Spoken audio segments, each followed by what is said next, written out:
Assalamualaikum warahmatullahi ta'ala wabarakatuh.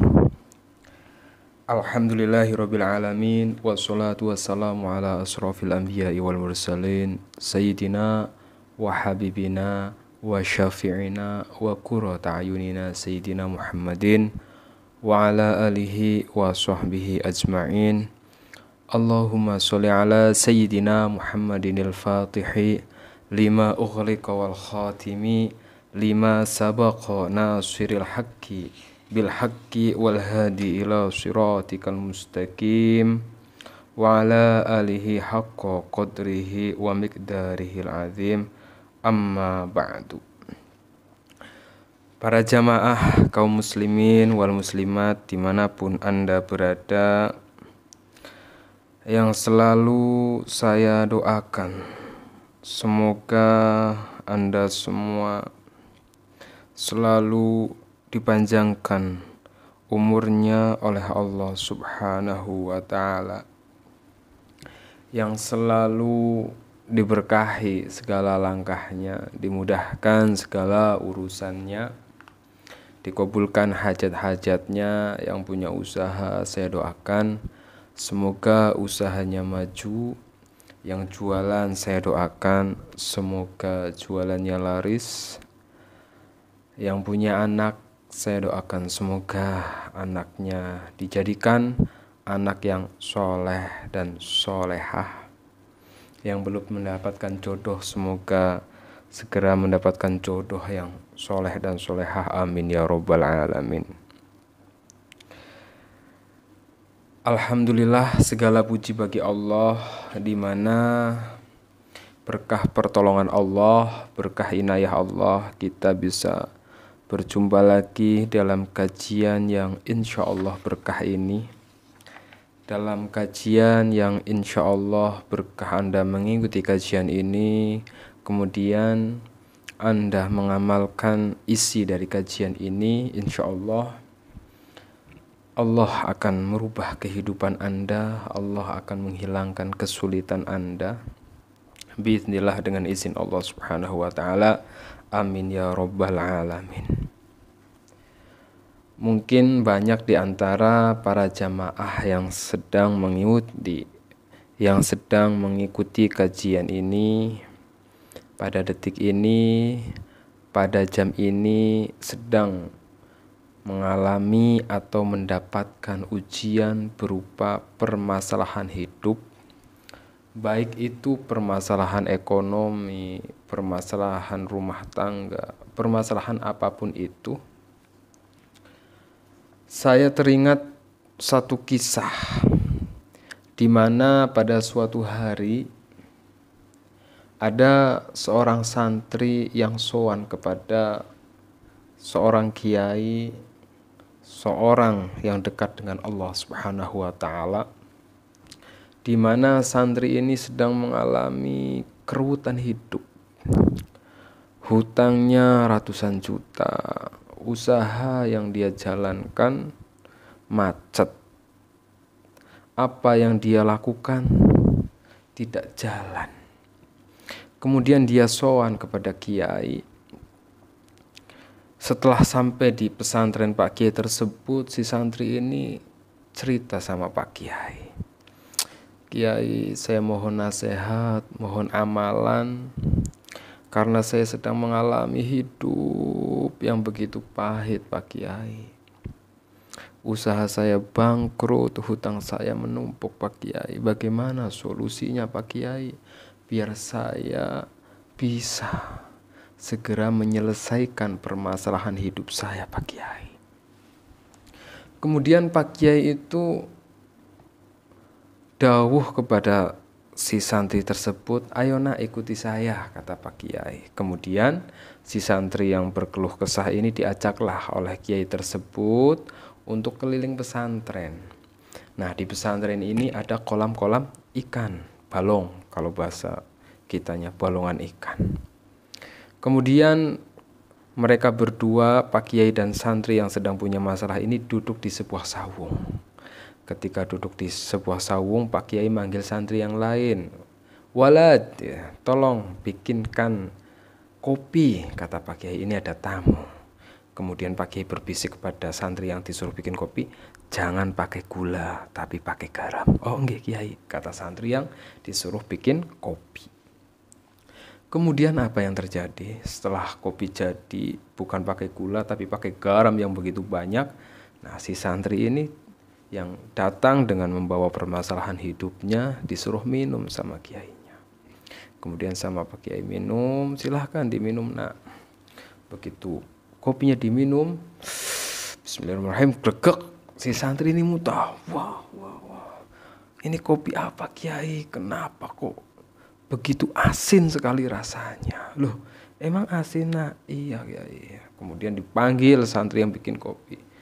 Nah, tadi kamu bikin kopi ini, kamu kasih apa? Saya kasih garam sesuai dengan perintah Kiai. Berapa sendok? Hanya 1 sendok Kiai. Oh ya, sekarang ambil garam 1 sendok. Oke Kiai.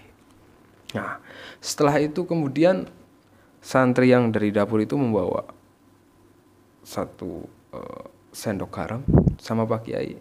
Ini garam yang sama takarannya dengan garam yang ada dalam kopi kamu. Sekarang garam itu kamu taburkan ke balong, ke kolam ikan. Taburkan.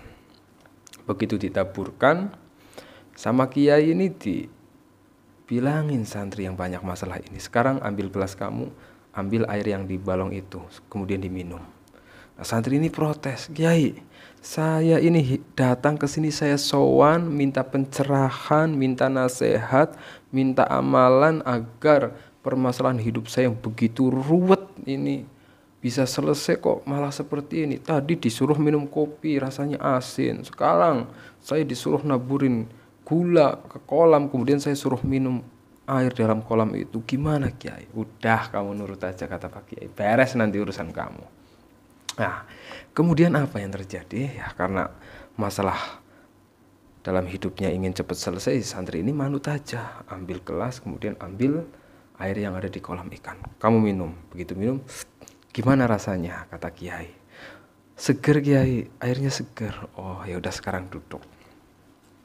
Kemudian Kiai ini bilang seperti ini, nak, garam yang tadi kamu minum yang ada dalam secangkir kopi itu ukurannya sama 1 sendok. Gimana rasanya? Asin kan kopinya? Asin Kiai. Sekarang garam yang sama yang kamu taburkan ke kolam ikan itu sama. Apakah kolam itu rasanya asin? Tidak Kiai, seger. Nah, jadi begini nak. Dalam hidup ini sebenarnya tidak ada masalah yang besar. Tidak ada masalah yang rumit. Sebesar apapun masalah yang ada dalam kehidupanmu, itu tidak akan menjadi masalah yang besar ketika hatimu lebih luas dari masalah itu. Ketika Allah memberikan masalah misalnya seperti panjangnya sebuah sungai, maka jadikan hatimu seluas lautan. Sehingga apa? Banyak, kata Pak Kiai, banyak orang itu diberikan ujian, diberikan cobaan oleh Allah. Kenapa langsung down? Kenapa langsung putus asa? Karena dia menjadikan hatinya sesempit layaknya sebuah gelas. Maka pada saat ini mulailah sekarang hati kamu ini dijadikan hatimu seluas samudra, agar apapun yang masuk ke dalam hatimu itu tidak mempengaruhi kehidupanmu. Karena kalau sebuah masalah, kata Pak Kiai, karena kalau sebuah masalah kemudian hatimu itu sempit, maka ya sudah, hidupmu akan kacau. Jangankan kamu mendapatkan solusi dari permasalahan kamu akan stres sendiri memikirkan masalah kamu. Masalah hutang, masalah ekonomi, masalah keluarga itu akan membuatmu stres, membuatmu putus asa, manakala kamu tidak menjadikan hatimu itu menyamudra atau seluas samudra. Jadi problem segala permasalahan hidup, kata Pak Kiai, itu ada di dalam hati. Hatimu. Kemudian santri ini bertanya, Kiai, terus bagaimana agar hati saya ini bisa seluas samudra, sehingga masalah apapun yang ada dalam kehidupan saya ini, saya bisa mengatasinya. Kemudian Pak Kiai ini dawuh, ala bizikrillahi tatmainul qulub. Berzikirlah kepada Allah, Karena dengan berzikir kepada Allah, hatimu akan tenang, hatimu akan luas, hatimu akan nerimo ing pandum, sehingga apapun yang Allah berikan, permasalahan seberat apapun, kamu akan enteng menyelesaikannya karena kamu zikir. Zikir itu para jamaah bahasa Arab. Bahasa Indonesianya itu ingat. Nah, banyak orang salah kaprah. Zikir ya hanya membaca, enggak. Zikir itu bilisan. Al-awwalu bilisan, wasani bil qalbi. Jadi lisan kita mengucapkan misalnya la ilaha illallah. Hati kita ingat Allah, Allah, Allah, itu nikmat sekali. Apa yang bisa kita ambil para jamaah dari kisah ini? Sebelum kemudian nanti saya akan berbagi tentang sebuah amalan yang sumbernya dari Rasulullah Shallallahu Alaihi Wasallam.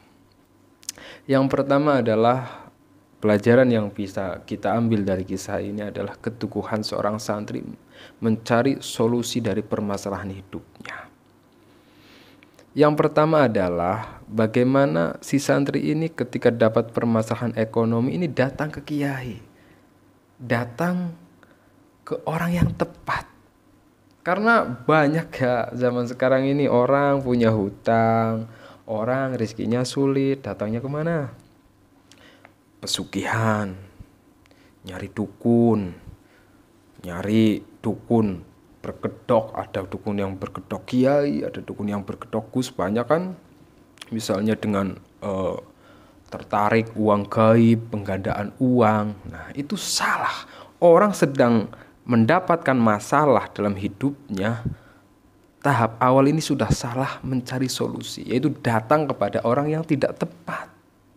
Anda hati-hati, meskipun Anda hutangnya sedang numpuk, ekonominya sulit, jangan pernah Anda mendatangi yang namanya dukun. Nah, dukun, ingat, dukun. Kemudian orang-orang yang menjanjikan penggandaan uang. Nggak ada yang namanya di dunia ini yang bisa menggandakan uang. Kalau ada pun itu penipuan. Banyak sekali orang yang tertipu karena penggandaan uang. Nauzubillah min dzalik. Anda sedang butuh uang, diiming-imingi, Anda ngasih 10 juta jadi 100 juta. Anda mau kan? Nah, itu sudah salah kaprah. Kemudian yang nomor 4, penggandaan uang gaib ada loh. Kemudian ada lagi yang ya Allah tertarik dengan kawin dengan jin, dijanjikan dengan kekayaan. Itu salah kaprah. Maka ingat-ingat, kalau Anda sedang punya masalah dan masalah Anda ingin cepat selesai, ikuti apa yang ada dalam kisah yang saya sampaikan tadi, yaitu fas'alu ahli dzikri in kuntum la ta'lamun. Bertanyalah, meminta solusilah ketika kamu dapat masalah. Fas'alu ahli dzikri in kuntum la ta'lamun. Kepada siapa kita bertanya? Kepada siapa kita minta solusi? Kepada ahli zikir. Orang-orang yang dekat dengan Allah, bahasa kitanya itu ya ustadz, ya kiai gitu kan. Yang mana mereka adalah ahli zikir, ahli mengingat Allah Subhanahu wa ta'ala. Saya yakin di lingkungan Anda ada ustadz, ada kiai. Anda punya masalah, datangi mereka, sowan, minta solusi, minta petunjuk. Saya yakin di lingkungan ada pesantren, ya kan? Datangi pesantren yang dekat rumah Anda kalau Anda sedang punya masalah. Jangan kemudian Anda malah nyari di Google penggandaan uang, dukun cepet kaya misalnya, harus tumbal ini. Jangan, salah kaprah. Yang Allah ingatkan, fas'alu ahli zikri in kuntum la ta'lamun. Bertanya, meminta nasihatlah kepada ahli zikir ketika kamu tidak mengetahui. Jangan ke dukun. Naudzubillah min dzalik. Kemudian itu pelajaran pertama dari kisah yang saya sampaikan tadi. Kemudian pelajaran yang kedua adalah masalah hati. Jadi segala permasalahan hidup ini para jamaah, kalau kita tidak benerin hati kita, memperbaiki hati kita, ya susah kita akan mendapatkan permasalahan. Karena segala sesuatunya itu kan sumbernya dari hati kita. Makanya hati ini benar-benar harus dijaga. Biar hati kita bersih, biar hati kita luas. Sehingga meskipun masalah kita begitu berat, karena hati kita luas nggak ngefek. Artinya apa? Kadang ada orang dapat masalah, karena dapat masalah menjauh dari Allah, sholatnya ditinggal, suka marah-marah, emosinya nggak kekontrol, sama keluarga acuh tak acuh, kadang galak juga, emosinya nggak terkontrol. Nah, ini bahaya. Jadi kalau hati Anda luas, ingat, minallah wa ilallah, semua dari Allah, dan mintalah pertolongan kepada Allah dengan cara yang diridhoi oleh Allah Subhanahu wa taala. Termasuk dalam kajian ini saya akan menyampaikan satu hadis, yang mana hadis ini kata Rasulullah Shallallahu Alaihi Wasallam, apabila Anda membaca zikir ini bilisan, dengan lisan Anda, wabil kolbi, dengan hati Anda, lam yusibhu faqrun abadan, maka Anda tidak akan pernah, bahasanya, hidup fakir selamanya. Meskipun Anda misalnya dalam kesusahannya ya hanya sementara. Misalnya Anda saat ini sedang terlilit hutang, Allah akan memberikan kemudahan sehingga dapat jalan keluar. Seperti apa amalannya? Silahkan bagi para jamaah yang menonton video ini, yang belum subscribe, ringankan tangannya untuk subscribe.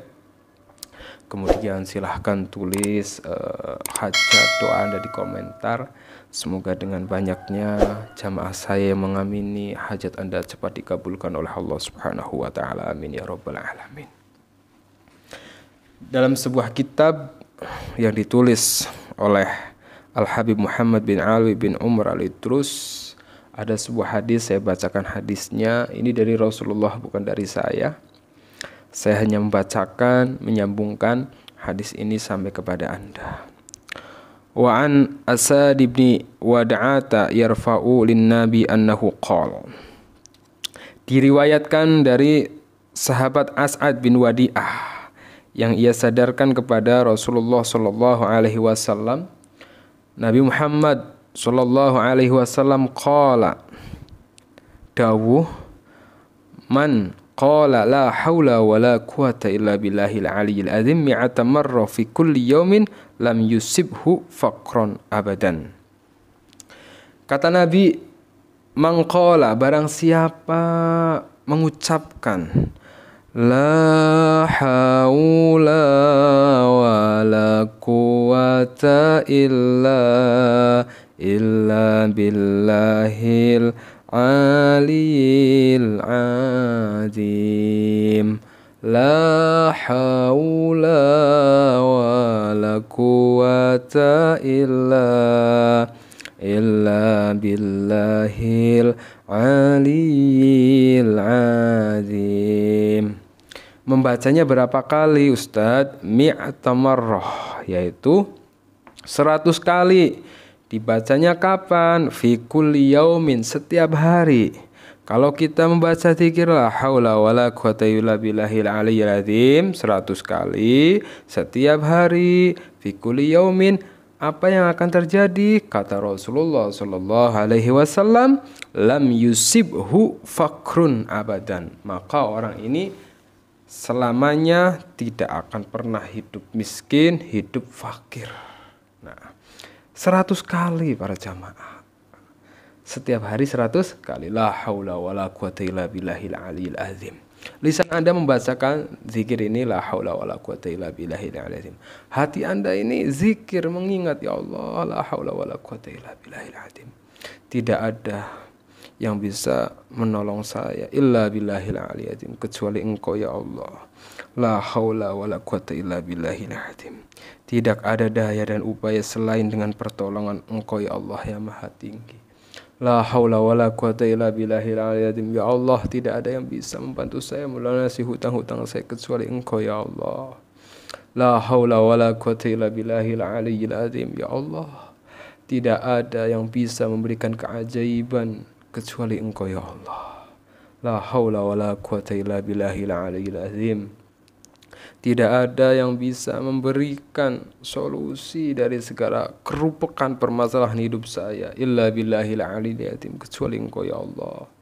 La haula wa la quwata illa billahil azim. Tidak ada yang bisa memberikan kelancaran rezeki saya illa billahil azim, kecuali Engkau ya Allah. Itu Anda baca sambil hati Anda berdoa seperti itu, sambil Anda zikir bilisan wa bil qalbi. Mustahil kalau Anda tidak mengeluarkan air mata saat Anda membaca zikir ini. Anda sadar betul bahwa tenaga kita, pikiran kita, kepintaran kita ini tidak ada Yang selama ini kan kadang kita mengandalkan pikiran kita, tenaga kita bahwa kita bisa tanpa Allah gitu. Kadang kita menyepelekan Allah. Kita sadar betul bahwa tidak mungkin kita mendapatkan kemudahan, mendapatkan keajaiban, mendapatkan pertolongan dari segala permasalahan hidup kita kecuali dengan pertolongan Allah. Kita harus sadar betul. Kita ini manusia yang rapuh, kita ini manusia yang gak bisa apa-apa tanpa pertolongan Allah. Kalau Anda benar-benar melakukan zikir yang seperti ini, Allah nikmat. Yang mungkin Anda hanya niat baca 100 kali bisa 500 kali. Ya Allah. La haula wala quwata illa billahil aliyyil. Wah, saya ini sering kadang ya nggak terasa air mata itu menetes lah. Allah nikmat gitu ya. Kalau kita deket sama Allah itu coba ya para jemaah, nikmat sekali ya. Artinya kita benar-benar berkomunikasi, seakan-akan kita berkomunikasi sama Allah, benar-benar minta pertolongan sama Gusti Allah agar apapun permasalahan kehidupan kita, hati kita luas sehingga pertolongan Allah itu begitu mudah. Pertolongan Allah itu kan begitu dekat para jamaah. Pertolongan Allah itu dekat sekali dengan kita. Hanya saja terkadang kita justru membuat benteng di antara pertolongan Allah dengan permasalahan kita. Kita membuat benteng, membuat jarak. Kita sendiri yang membuat jarak sehingga pertolongan itu gak sampai-sampai kepada kita. Apa jarak yang kita bikin? Yaitu zunub, dosa. Berapa kali kita dari bangun tidur sampai mau tidur? Apa yang kita lihat, hal yang tidak diridhoi Allah, apa yang kita dengar, suara yang terkadang gak Allah cintai, apa yang kita lakukan terkadang bukan hal yang diridhoi Allah. Dari pagi sampai mau tidur dosa yang kita lakukan. Itulah jarak yang mana sesungguhnya pertolongan Allah begitu dekat dengan kita para jamaah. Hanya saja kita membuat tembok penghalang. Maka tetap kita zikir sambil beristighfar. Dan yang paling penting jangan putus asa. Yang namanya orang berjalan, meskipun belum sampai, kalau kita terus berjalan, sejauh apapun finish kita pasti sampai. Meskipun pelan-pelan kita jalan, pasti kita akan sampai kepada sebuah keajaiban, sebuah pertolongan Allah Subhanahu wa ta'ala.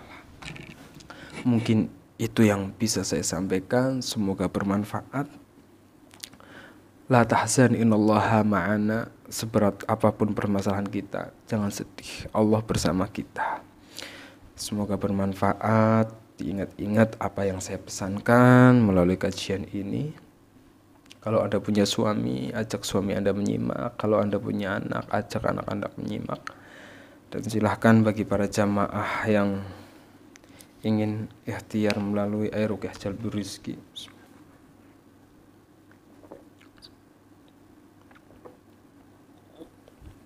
yang mana Ruqyah Jalbur Rizki ini, ketika Anda pesan, Ruqyah ini akan dibacakan Al-Quran 30 juz, dibacakan doa-doa khusus, dibacakan wirid-wirid tertentu, ribuan sholawat. Yang fadilahnya Al-Quran itu sangat luar biasa, sholawat itu sangat luar biasa.